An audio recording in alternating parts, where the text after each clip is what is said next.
tracks, are they really the king of the field and worth all the extra money and maintenance that they take? Or should you just go cheap and get something on wheels?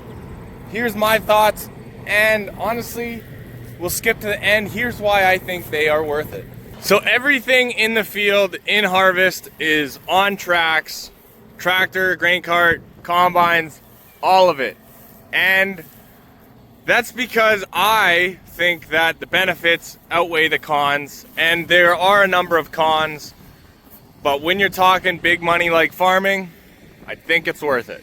So starting off, kind of the way that the season progresses, we have seeding, and this is our seeding tractor, and it's on tracks, and I think that the lack of compaction that you get from a track machine paired with the lack of width compared to a tractor running 800 metric duals or triples, whatever it might be, we have consistently noticed an increase in yield because you could drive by a field that was seeded, and if you were on tires, you can see those tire marks for a long time, and they're so wide that they affect a lot of rows.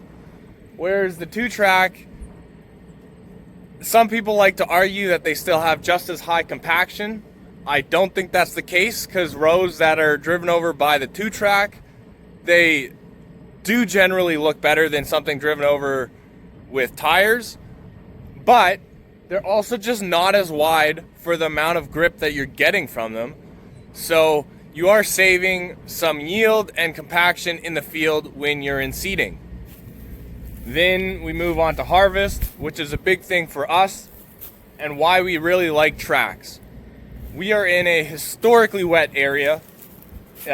We can get lots of rain, and a lot of the time you'll be in a field, and if you're not on tracks, you destroy the field. Like, it is a mess, and it can take years to clean up that field after you did all that damage in 1 year. You can see the rut marks the next year. You can still see some compaction issues the year after that. No matter how much tillage, unless you're deep ripping that thing, there's just issues from tires, and they push and move so much mud. Whereas, yes, this combine, it has tires behind the tracks, but the tracks, even when it is incredibly wet, they leave your field in fantastic condition. Kick on the 4-wheel drive and you got no issues. So I think just your field quality and condition coming out of harvest when it's wet especially is huge. But even on dry years, you can see the difference between tracks and wheels. A big example of that would be your grain cart. If you have a 2,000 bushel grain cart on wheels, even we had an 1,100 bushel grain cart on 900 metric wheels, and it would always leave big indents and impressions in the field wherever it drove, and you could see those tracks as well for years after harvesting there, just because it moves that compaction so far into the soil and is just creating such a track because of all that weight. So tracks, I think, are worth it just in the field. You're getting so much more yield and benefits, and you need less to get a field in good shape after harvest, that it saves you money there. When you're talking big grain carts, like if you get a 2,000 bushel cart on wheels, you're probably going to have steering axles under there. So it might be a little bit simpler, but it's still a complicated machine.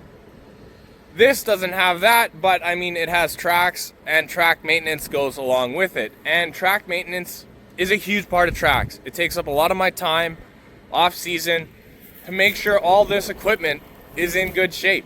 So let's talk about the maintenance and everything else about tracks that I kind of, it's a bit of a downside, but I think it's worth it. So if you got a 4-wheel drive tractor, you got 8 tires on it, you blow one, all right, you change one tire, that's $2-3 grand. Not the end of the world. You move on with your day. If you have an issue with tracks, tracks are expensive. To change the tracks on this tractor, you're looking between $30,000 and $40,000 for 2 tracks. On the cart, same sort of deal. they're big tracks, they're long and wide, so they're expensive. On the combine, yeah, they're a little bit cheaper, but so what? It's 25, 30 grand to change tracks on the combine, which is expensive. A big downside to tracks is roading, which if you're just on gravel roads, not a huge deal, not a huge problem. But we have to travel on cement for a few miles to get between the main yard in the city and our fields out here past the perimeter highway. So traveling on the roads is hard. You have to keep an eye on the temperature of the inside of the tracks, make sure you're not scrubbing or building up heat and wrecking your inner lugs. Which is definitely, we rode slower on cement, that sort of thing. If you got new tracks, the worst thing you can do is put tracks on and then have the tractor on a grain cart, because that's hard. The best thing you can do is put tracks on and then do field work 5 miles an hour all day in a field. That's the best way to break in a track. From there, you've got bogies. Every set of tracks has bogies and idlers. And you got to keep an eye on your wheel bearings and your wheel seals. Make sure you're not taking those out, because then stuff gets a little messed up and it starts getting expensive fast. This cart, anything with tracks that's pulled, it's really not as critical. And the tracks don't experience nearly the amount of, hard work that something doing the pulling is doing, that the power is going through. So they're not bad. They've got metal wheels. You're not worried about your bogies delaminating, but you got to keep an eye on your oils and your bearings, like I said. And so that just takes time to check every bogie. You got to drive the track up on a block.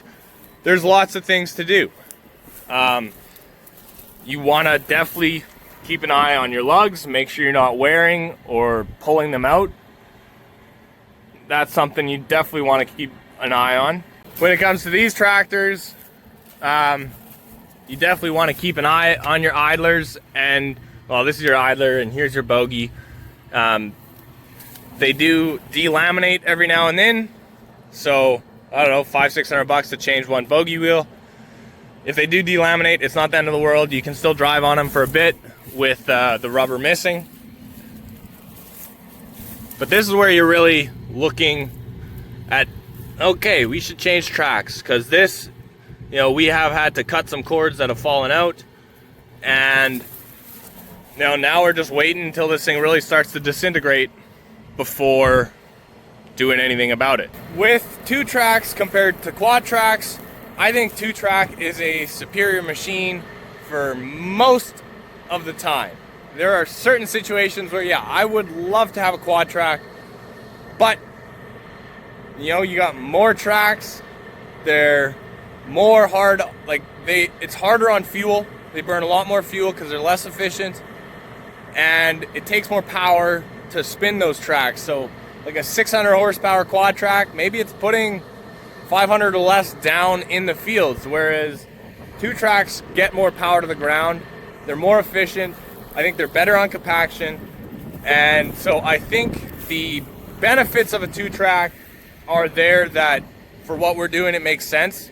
5% of the time we get stuck or it's really wet and we wish we would have a quad track, but I don't think it's necessarily worth it. So when it comes to combines on tracks, you could either go cheap and get a combine on wheels, or you can go expensive and get a combine on tracks. A combine on tracks, I think, has so many benefits though that it's worth the upfront cost, because you always get that cost back on resale.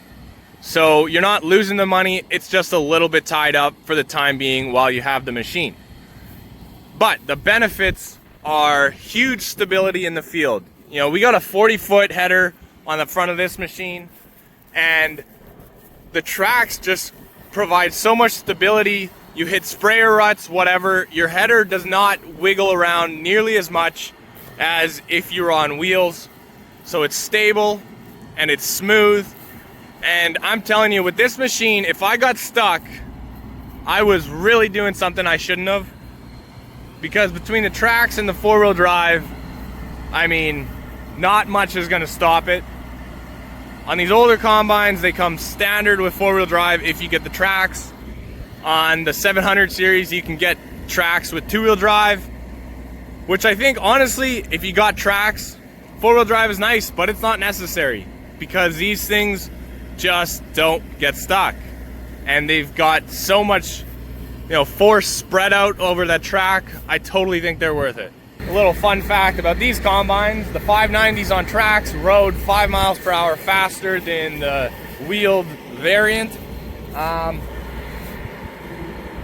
But yeah, there's a lot of downsides to tracks, like expensive, high maintenance, takes a lot of time to go over them.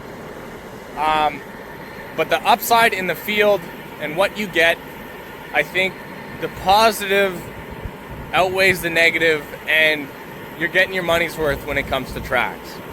So I think they are the king of the field, and you can't go wrong with tracks. But just be aware of some of these drawbacks, and that it takes a little bit of more work on the back end to keep a track machine running.